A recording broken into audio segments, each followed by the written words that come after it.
Hey guys, today I'm going to show you how to install the Havoc Offroad 5.5-inch lift kit on this 2017 Dodge Ram 2500 6.4 liter Hemi. Now before you get started, you need to know that there's going to be a little bit of cutting and drilling involved in the installation. So just make sure you read through the instructions and that you're comfortable with it. Let's go ahead and get started. Alright, so the first thing that we got, guys, is we got the truck jacked up. We got the wheels and tires off the front and the rear. Now the first thing that we're going to do is remove the front track bar bolt from the frame rail here. So that's going to be a 1 inch and 1/16 on the front, and it's got a flag nut on the back. So now you're going to want to make sure that your axle is supported, and we got a hydraulic jack underneath of it just to make sure it's well supported and nothing funny is going to happen. And the next thing that we're going to do is we're going to break the jam nuts loose on the adjusting collar of the drag link here.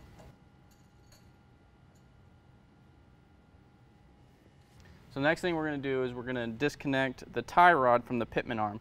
Now make sure that when you're getting this off, you don't damage this boot on the back, and then you're also going to mark the orientation of the pitman arm once you remove it. Alright, so once you get that nut off, you're going to want to just thread it back on a couple threads, and we're actually just going to hit it with a hammer to kind of break this loose. Okay, so we tried to smack this a couple times with a hammer. It wasn't coming loose. Now we don't want to damage these threads at all, so we went ahead and got out our pitman arm puller.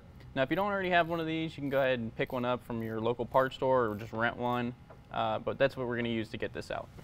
Now it's loose. Now we're going to go ahead and mark the orientation of our pitman arm. So now that you have the orientation marked, you can just go ahead and pull the pitman arm off.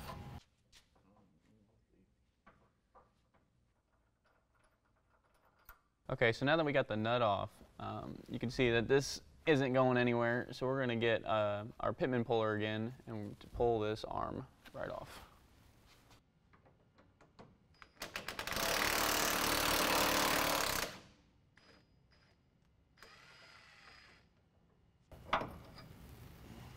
So now we're going to disconnect the sway bar links from the sway bar on both sides. We're going to use an 18mm to do that. So since the ball was spinning, we're going to use an 8mm at the top to hold it while we turn the 18mm.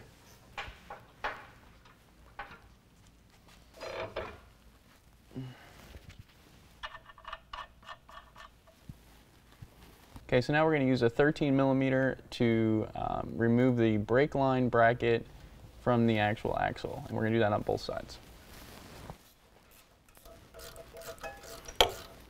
Okay, so now we're going to disconnect the factory shock and from the lower shock mount, and we're actually going to lower the axle so that we can get the springs out. So we're going to do that one side at a time, but we're going to do that on both sides.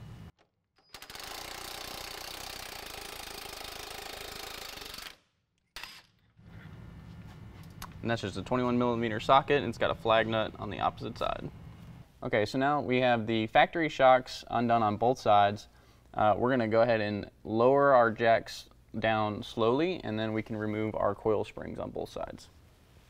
Okay, so now that we got our coil springs out, we're actually going to jack it back up and put just the bolt through for our shock so it'll just kind of hold our axle in place.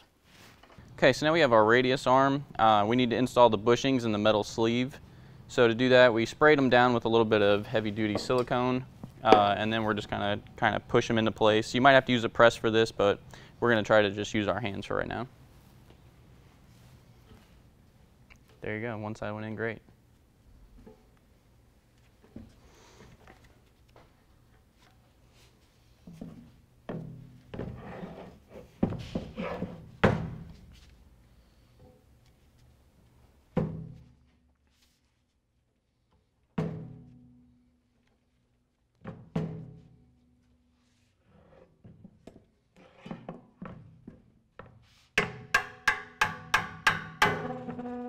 Alright, and you're going to go ahead and do that to both radius arms. Okay, and once you get the bushings and the sleeve in there, you're also going to want to make sure you put your Zerg fitting in there and grease it. So as you're tightening your Zerg fitting, you're going to want to make sure it's oriented down so that you can service it later. So now we're going to remove our radius arm. When you're doing this, you might also want to loosen the opposite side, maybe take a bolt out so you have a little bit of wiggle room in there to get this one out and get the new one in.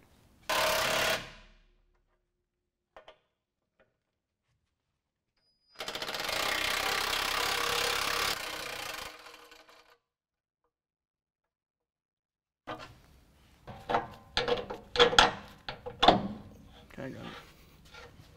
So this bolt that's up by the shock might be a little bit more difficult to get out just because of its location. We're going to use a little pry bar and just kind of pull it out.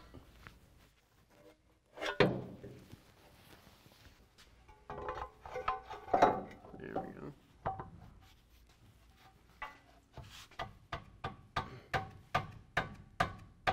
So when you get your new radius arm in there, you're going to just use your factory hardware. It might be a little bit tight, so you just have to wiggle it around. And you want to make sure before you put that bolt all the way through that you have your flag nut on there. Because with the cross member in the way, if you put the bolt all the way through, you're not going to get the flag nut on. So at this point, our shock has kind of gotten in our way, so we just took that bolt out. It was fairly loose because we have the axle supported pretty good on this side. So we're just going to kind of push that out of the way for right now until we get this top bolt in.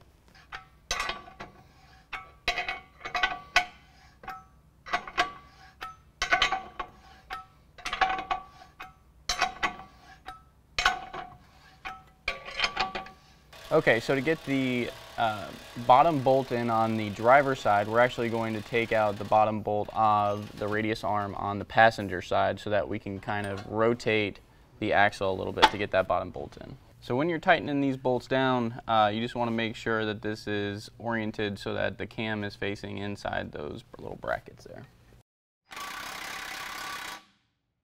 So now that we have the lower bolt in on the driver's side radius arm, we're going to do the exact same on the passenger side radius arm. Okay, so now that we have both radius arms in, we're going to tighten the hardware that attaches the arm to the axle to 200 foot-pounds, and we're going to leave the hardware in the back loose at this time. Okay, so now we're going to take out our factory bump stops on the passenger and driver side, and to do that we're just going to smack it on the side with a hammer until it just kind of pops out. Okay, now we have our new bump stop, and we sprayed some silicone spray on there. You can use silicone spray, you can use grease, any kind of lubricant really would work, but we're just going to jack up the axle on this side until it hits that bump stop, and we're going to use that momentum to just kind of push it in there. And just like that, you can see it's in place now. And then we can lower the axle back down. And repeat that process on the passenger side as well. Okay, so now we're going to want to install our track bar bracket. And it's going to install right where the original track bar went in with the factory hardware. But before we do that, we got another hole here, which is going to line up with this factory hole here, which needs to be clearance to 1/2 inch. And then this hole is going to line up with this hole right here in the cross member, which needs to be clearanced out to 9/16. So we're going to do that right now.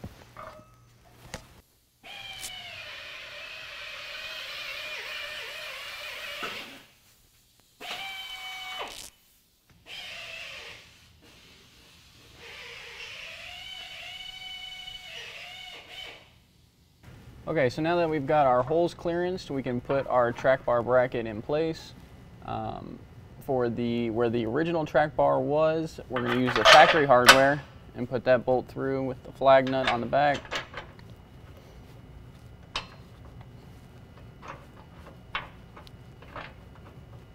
And then we're going to use some provided hardware for the other two locations.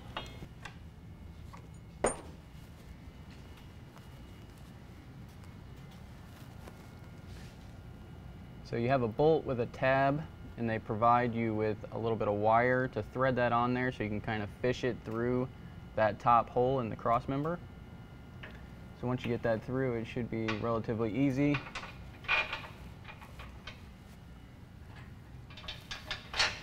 And you're just going to pull that through, unthread the wire.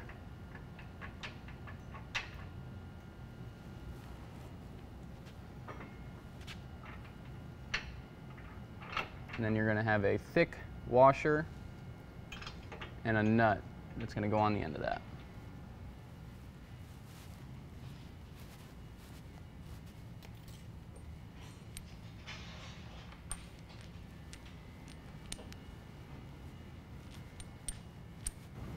So now we have a factory 1.5 inch bolt with a washer, and you're just going to thread that in from the back, and then on the front you're going to have another washer and a nut.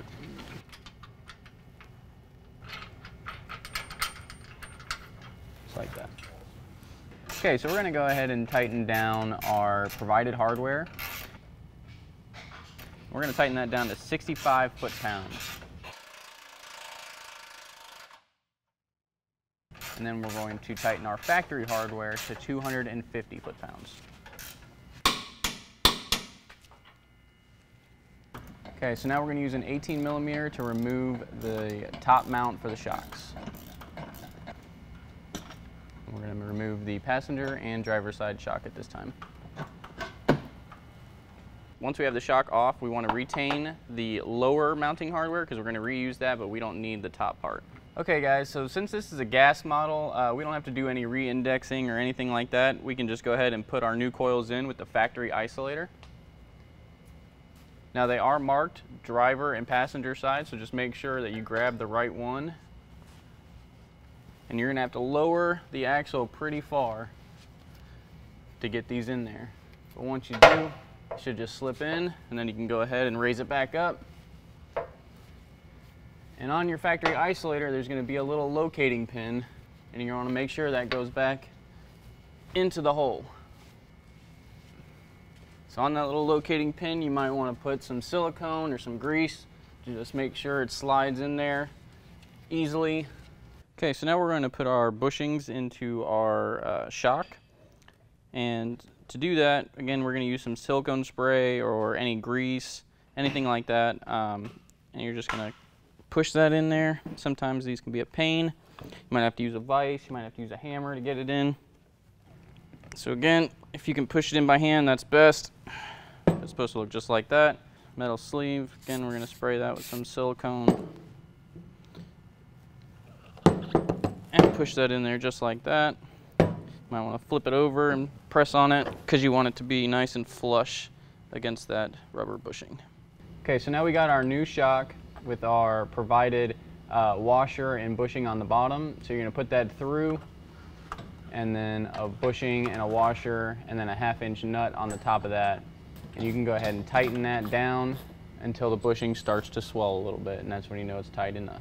Okay, so now we're going to use factory hardware to reinstall the bottom mount, and we're going to tighten that down to 65 foot-pounds. You're going to go ahead and repeat that process on the other side. Okay guys, now that our shocks are in place, we're going to disassemble the drag link. And to do that, we're just going to twist this, since we already loosened it in the beginning. Like that, just like that. Now what we're going to do, since we have that disassembled, is we're actually going to cut the tab off here, and we're going to cut the tab off on the other side as well, so this is flush. Okay, so we're going to use a little cut-off wheel, and we're just going to cut this tab off.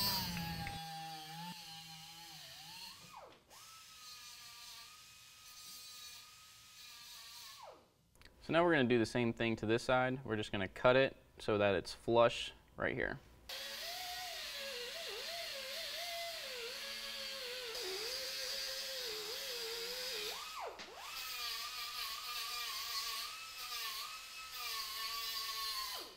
Okay, so now we're going to reassemble the drag link, and so this is just going to be a starting point, but you're going to want to make sure that you have about 3/4 of an inch to 7/8 of an inch of thread exposed past each side of the jam nut.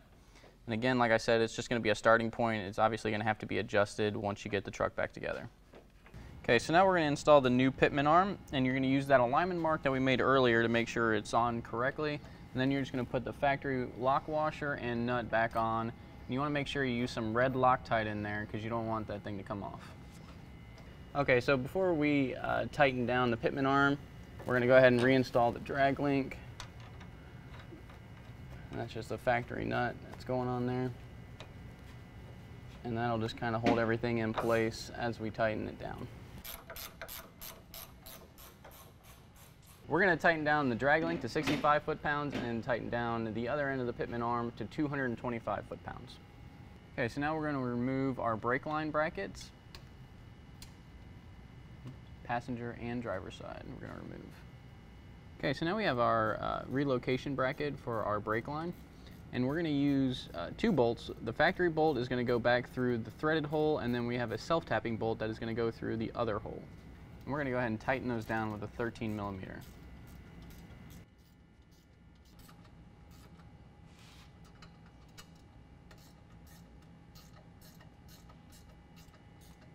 Okay, now that we have the bolts in, we can go ahead and put our brake line into the bracket, and then we can retain it with our factory retaining clip.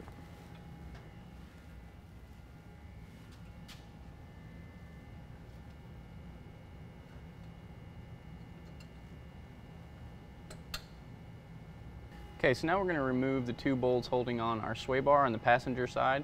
We're going to drop that, use the factory bolts with our drop brackets, and then use our new hardware to attach our sway bar to our drop brackets.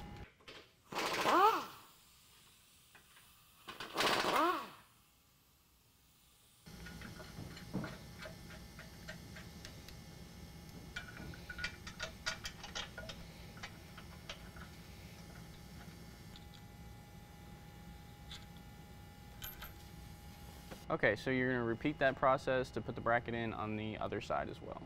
Okay, so now we're going to reattach this to our sway bar end links, and we're just going to use factory hardware.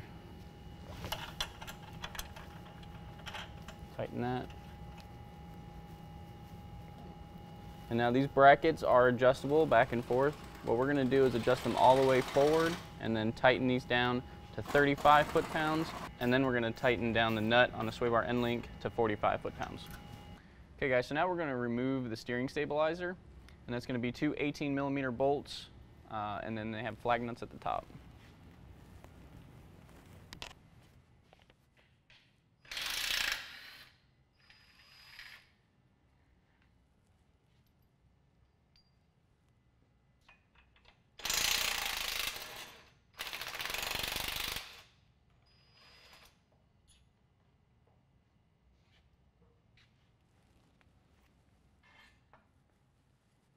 Okay guys, so I got my steering stabilizer, my rubber bushings, and my metal sleeves.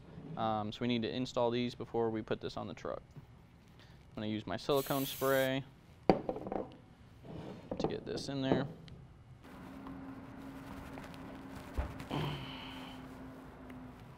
Once you get them in, they should look like that. And then you can usually the metal sleeve just pushes in pretty easily. Just make sure it's flush. And then you're going to do the same thing on the other side.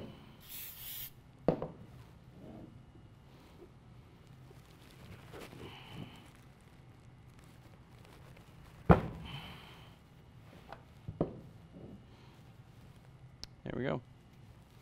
Okay, you're going to install the new steering stabilizer just basically the same way as you took the other one out. And it's going to use the factory hardware.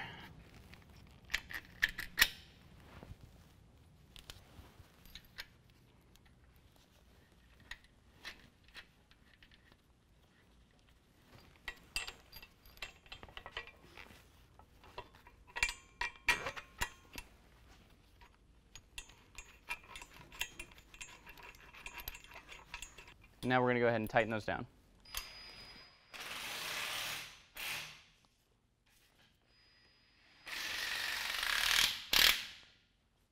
Okay guys, so now we are pretty much done with the front. I know we have the track bar here that still needs to go in, and there's still a couple bolts that need to be tightened, but we're going to do all that stuff when it's actually on the ground underneath its own weight. So the front's done for right now. We're going to go ahead and head to the rear of the truck. Okay, so now we're in the rear of the truck, and the first thing that we're going to do is remove the track bar from the axle. That's going to be a 21mm on the front, and it's got a flag nut on the back. So next thing we're going to do is completely remove our sway bar end links on both the passenger and driver side. That's going to be an 18mm here on the bottom with an 8mm to hold it, and two 18mm at the top.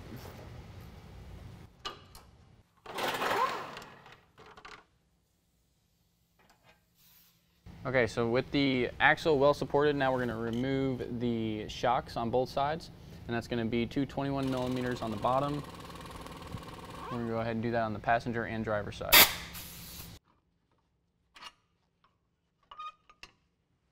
Okay, so now we're going to take the top nut off the shock.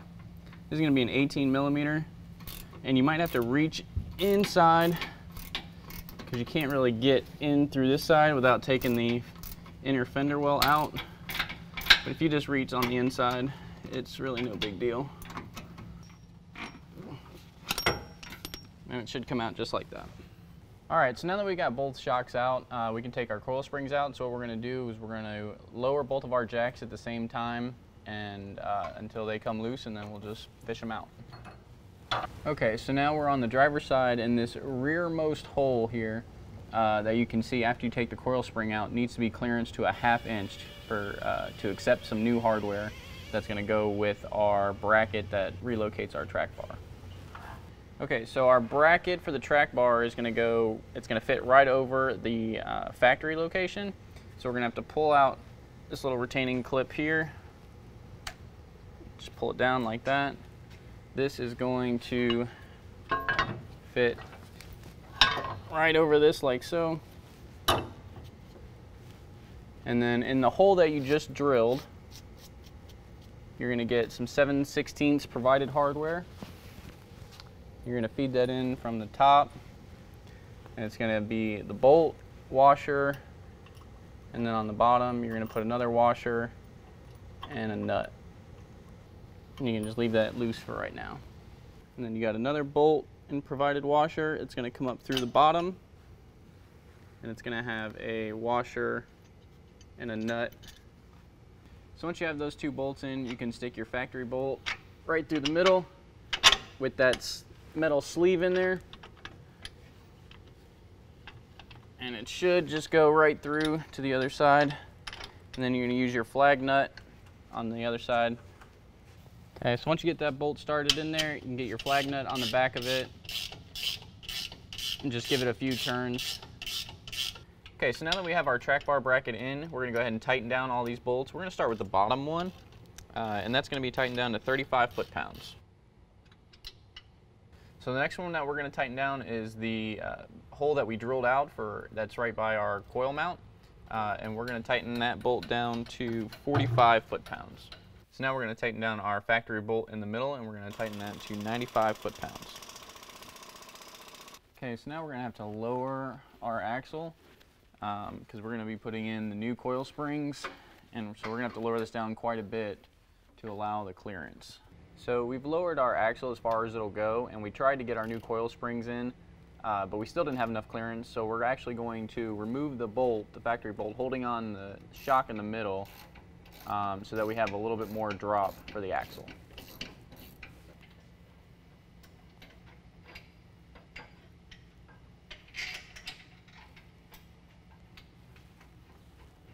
Okay guys, now to get this coil spring in here, we actually had to remove the two brackets holding on our parking brake on the driver's side because that line was getting a little bit tight. So we removed those brackets, and we're also going to have one person with the coil spring put it up there, and another person is actually going to be pulling down on the axle just to give a little bit more room. And you want to use both of your factory isolators as well. And the one on the bottom, the location tab needs to be facing towards the rear. So once you get it in there, kind of jack the axle back up to let it seat in place.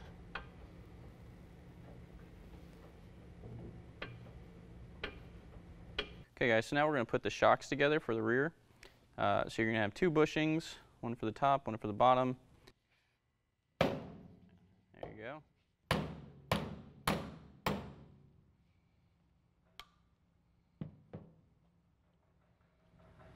Once you get the rubber bushing in, you can just put the metal sleeve through pretty easily. Okay, so once you have your bushings and sleeve in, we're going to put in our stem eliminator. And that's going to be this piece here with a provided bolt and flat washer with another washer and a nut on the end.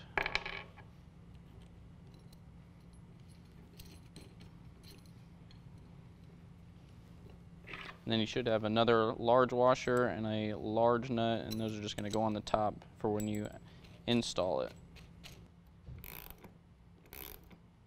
Okay, and you're going to do the same thing on the other rear shock as well. Okay guys, so now we're going to install the shocks.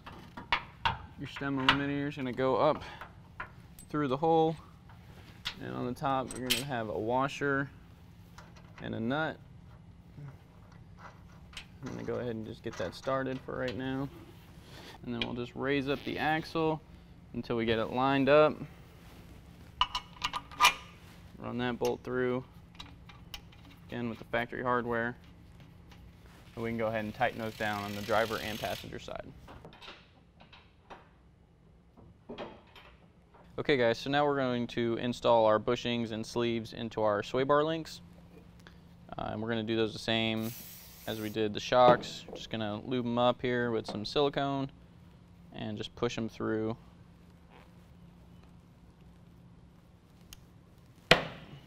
Just like that. Once you get that through, the sleeve goes in pretty easily. Just make sure it's nice and flush like that. And then the same thing on the other side. There we go. And sleep. And you're going to want to do that on both sway bar end links. Okay, so now we're going to install our new sway bar links. And it's going to use a provided bolt and washer. It's going to go through the top with a washer and a nut on the back.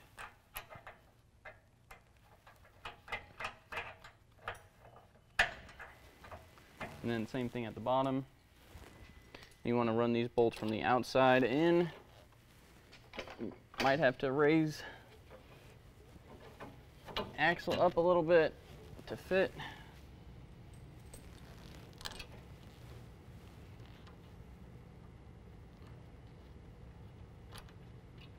And then we'll go ahead and tighten this down until the bushings start to swell a little bit, and we'll do that on the driver's side as well. Okay, so the next thing that we're going to do is remove our factory bump stop so that we can add a extension bracket to the top of that. And we're going to do that on the passenger and driver side. All right, so with our drop bracket in place, we're going to use the new provided hardware, the new provided bolt with a flat washer. And it's going to thread right back into the existing holes. Once you get those bolts in, we're going to tighten those down to 35 foot-pounds.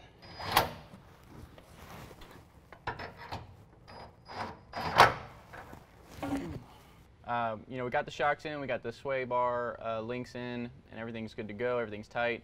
So now we're going to move on to putting the track bar in, and a lot of your instructions are going to say, you know, put it on the ground, put your wheels and tires on, put it on the ground, and then kind of push the truck over and, you know, to get this bar in.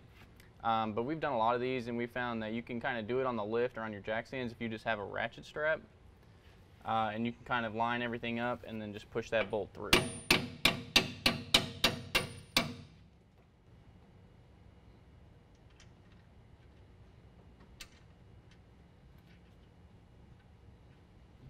So once you get that bolt through, and this is a provided bolt with a washer on the front and a washer on the back and a nut, you're going to want to tighten that down to 95 foot-pounds. Okay guys, so before we put the wheels and tires back on and set it on the ground, we're going to go back through and tighten up a couple things. The drag link here, we haven't tightened that down yet, so we're going to go ahead and do that right now.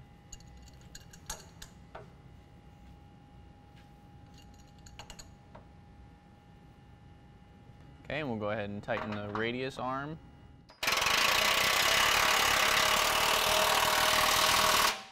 Make sure you do that on the passenger and driver side. And also don't forget to grease your radius arms, both driver and passenger. Okay guys, so the truck's on the ground underneath its own weight. Wheels and tires are on. So we're gonna put the front track bar in now. So while somebody's underneath, we're gonna have one person in the truck turning the wheel a little bit to get it aligned. And the other person is gonna be underneath the truck putting the bolt through, and that's going to be a provided new bolt, washer, and then another washer on the back and a nut. So once you get that bolt in there, you can put a washer and a nut on the back, and then we're going to just go ahead and tighten that down. Okay guys, so the last thing we need to do before we take this to the alignment shop is to reinstall our stabilizing shock. There you go. Awesome. You're just going to reinstall that with your factory hardware. And go ahead and tighten it down. Alright guys, we just got the truck back from the alignment shop. Now after about 500 miles, you're going to want to go back underneath and make sure all your bolts are still torqued to spec. But that completes the installation. If you have any questions, give us a call or visit us online. Thanks.